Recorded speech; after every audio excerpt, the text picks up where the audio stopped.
Assalamualaikum, selamat malam. Bertemu lagi dengan Yobi Yosi RDA. Masih membahas tentang budidaya lobster air tawar.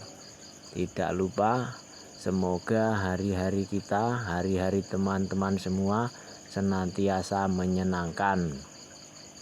Oke, di video kali ini saya ingin membagikan tips atau membagikan cara, yang mana cara ini sebenarnya ya sedikit tidak biasa, karena sedikit juga yang berani menerapkan cara ini gitu loh. Tapi saya dulu pernah menerapkan ini, yaitu beli indukan lobster air tawar yang sudah gendong telur. Karena dulu ya saya kurang sabar juga, saya selain beli indukan paket 2 paket itu, saya juga nyari indukan lobster yang bertelur yang dijual gitu loh, sama pembudidayanya dijual, itu saya nyari juga. Dan kebetulan dulu ada juga di Tulungagung, dimana saya juga ambil indukan di sana. Saya ambil juga yang bertelur, saya bawa pulang, alhamdulillah aman sampai rumah, sampai akhirnya menetas. Dan cara packingnya yang diajarkan oleh masternya yang di Tulungagung itu saya terapkan sampai sekarang. Beberapa orang juga ngambil dalam skala kecil, 2 ekor, 3 ekor, 1 ekor itu saya terapkan dan alhamdulillah berhasil gitu. Nah, di video ini saya akan bagikan atau akan saya jelaskan kalau teori ini diterapkan yang skalanya itu lumayan besar.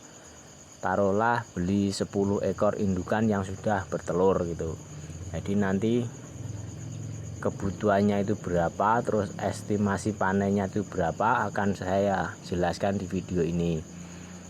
Mungkin juga diantara teman-teman juga sudah pernah ada gagasan atau punya pemikiran seperti ini, yaitu membeli indukan yang bertelur tapi masih ragu atau kurang tahu begini begitunya gitu ya. Ini nanti saya jelaskan, semoga dari penjelasan saya ini nanti akan membuat teman-teman punya referensi ataupun apalah, yang akhirnya teman-teman bisa memutuskan yang terbaik untuk teman-teman semua. Oke, simak saja videonya sampai akhir supaya teman-teman tidak salah paham. Kenapa saya menyarankan untuk beli saja indukan lobster yang sudah gendong telur? Itu salah satu alasannya itu begini. Mungkin diantara teman-teman yang sudah pernah beli indukan itu ada yang mengalami indukannya pada mati.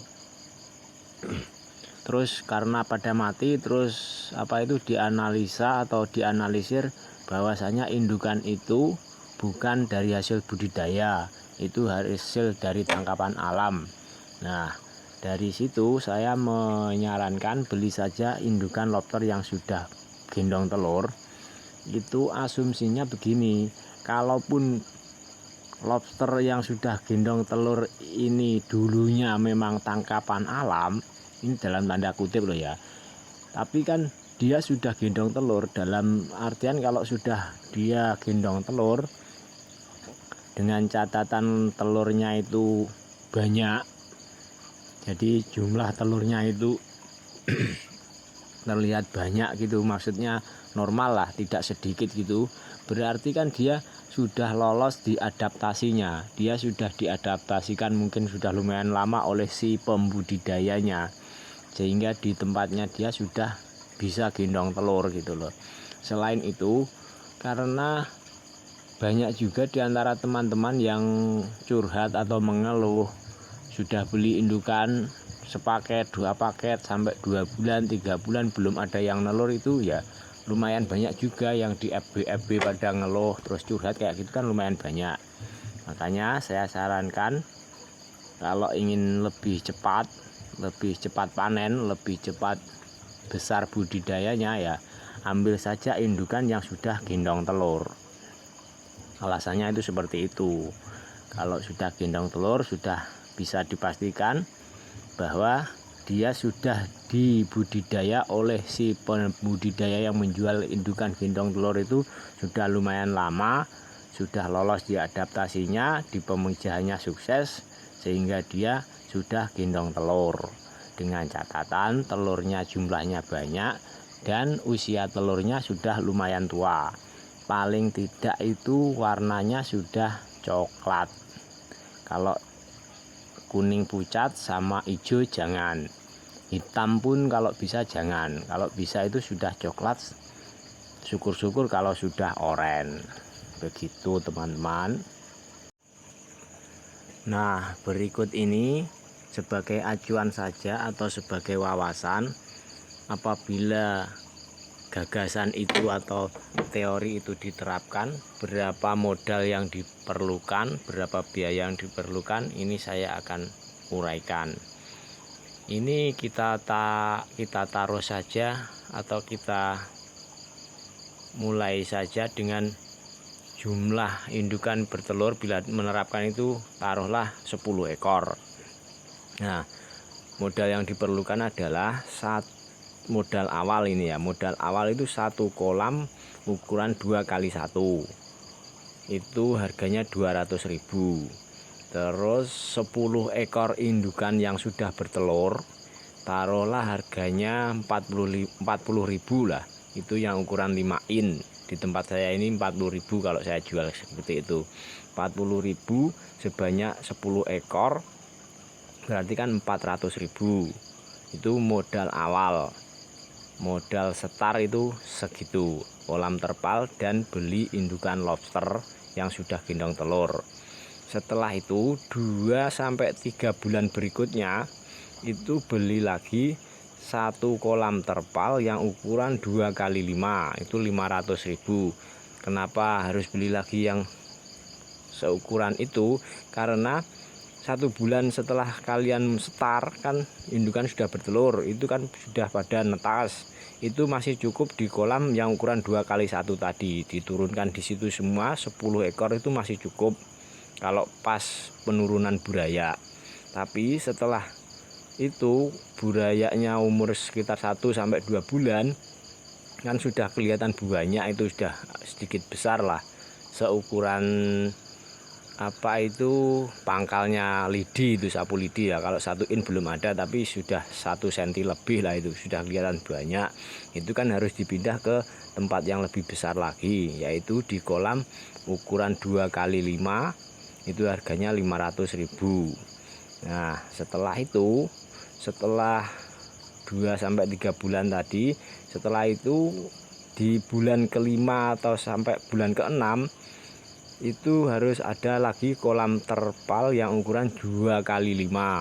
Itu untuk apa ya, untuk membagi. Jadi kalau cuma 1 kolam ya kurang, soalnya kan dari 10 ekor indukan tadi, katakanlah paling sedikit itu jumlah telurnya atau buraya yang menetas per ekornya 150. 150 kan kali 10 berarti kan 1.500. Nah, 1.500 kalau usianya sekitar 4 bulan, kalau 5 bulan setelah setar kan berarti usia buraya masih sekitar 4 bulan, itu kan sudah lumayan besar-besar. Sudah 1 in lebih, itu sudah kelihatan penuh, makanya harus dibagi 2 gitu. Jadi kolam terpalnya 2x5 ukurannya untuk buraya atau anakan lobster sejumlah sekitar 1.500 ekor. Terus untuk kebutuhan pakan ini saya rata-rata saja itu di 1 bulannya itu sekitar 100.000. Berarti kalau sampai panen itu panen ukuran konsumsi dan ukuran indukan itu sekitar 2 bulan, 12 bulan, berarti 100.000 kali 12 bulan 1.200.000. Itu semua totalnya dari awal tadi 200.000, 400.000, 500.000 nya 2 kali dan 1.200.000 ditambah lain-lain atau perlengkapan, misalkan paranet atau aerator atau sirkulasi atau apalah itu perlengkapannya, semua saya total itu sekitar 700.000.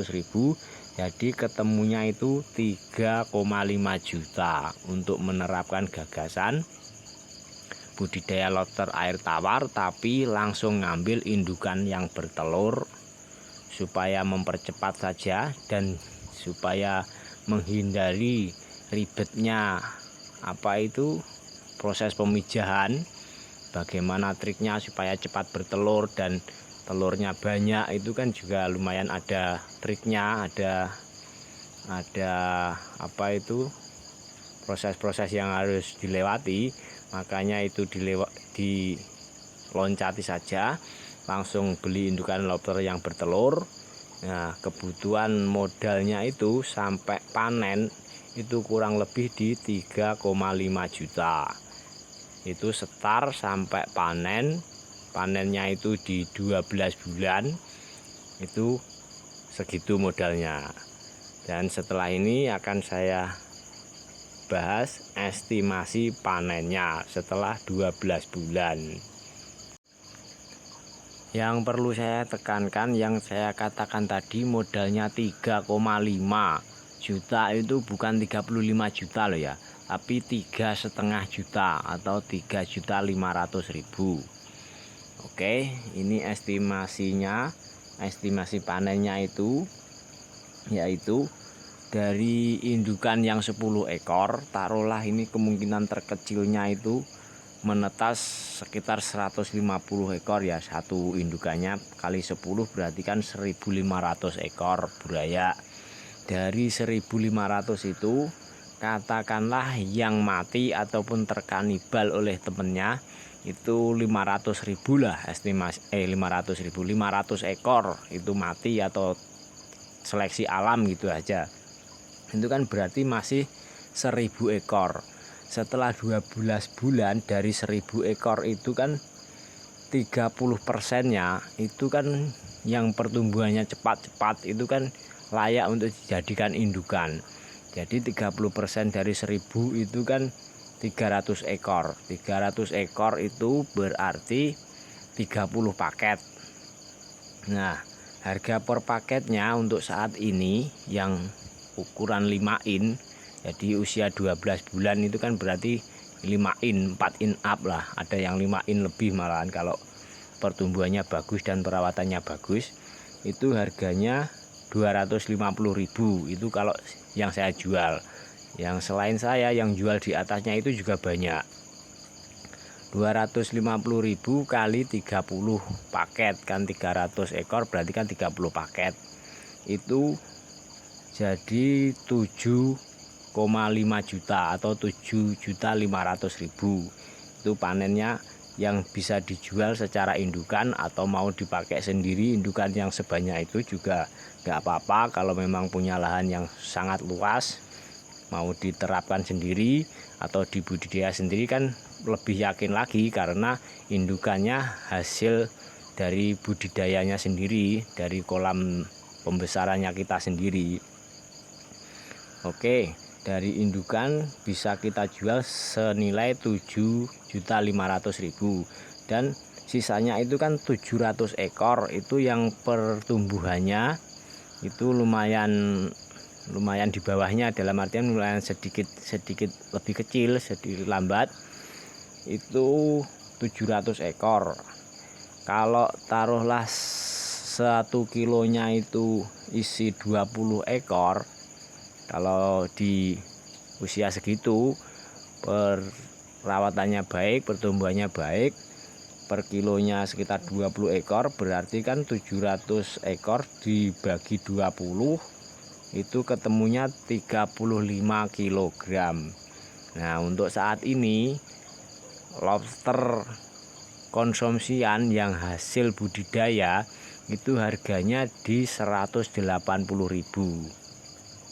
180.000 kali 35 kilo berarti ketemunya 6.300.000. Nah, ditambah tadi yang bisa dijual secara indukan 7.500.000 berarti panennya itu sekitar 13.800.000. katakanlah 13 juta gitu saja, kan untungnya juga lumayan sangat banyak. Modalnya sekitar 3,5, panennya 13,8, tapi itu ditempuh dalam waktu 1 tahun 12 bulan. Nah, kurang lebihnya di 12 bulan sampai 13 bulan lah, katakanlah 1 tahun, jadinya seperti itu. Oke, seperti itu saja yang bisa saya sampaikan. Barangkali ada kurang lebihnya, tolong master-master ataupun suhu-suhu yang melihat video ini bisa dikoreksi ataupun dikomeni supaya budidaya lobster air tawar ini cepat besar atau cepat berkembang dan menjadi tren. Dan di ujung dari video ini, izinkan saya menutup dengan pesan, ya, dimana pesan ini saya sampaikan untuk saya sendiri dan juga untuk teman-teman semuanya. Pesannya adalah teori yang terbaik ataupun ide yang terbaik itu adalah ide yang dijalani, bukan ide yang dipelajari. Jadi seperfect apapun atau sedetail apapun kita mempelajari sebuah teori atau sebuah ide, kalau tidak dijalani, ya akan sekedar menjadi teori, akan sekedar menjadi opini gitu. Tapi sejelek-jeleknya atau sekurang-kurangnya kita menjalani, misalkan ada teori seperti ini terus kita bisa menjalani, walaupun cuman beli 1 ekor atau 2 ekor indukan yang bertelur, tapi kalau kita sudah berani menjalani, itu adalah sebaik-baiknya daripada teori gitu loh. Itu lebih baik dari sekedar teori gitu. Maksudnya seperti itu. Oke, sampai ketemu lagi di video-video saya yang selanjutnya. Barangkali video ini berguna atau dibutuhkan oleh teman kalian, silakan share saja. Bila ada pertanyaan silakan tulis di kolom komentar. Terima kasih yang sudah mampir di channel saya ini. Bila berkenan silahkan subscribe supaya saya lebih semangat lagi dalam memotivasi atau membagikan pengetahuan-pengetahuan dan pengalaman-pengalaman saya tentang budidaya lobster air tawar. Sekian dan wassalamualaikum.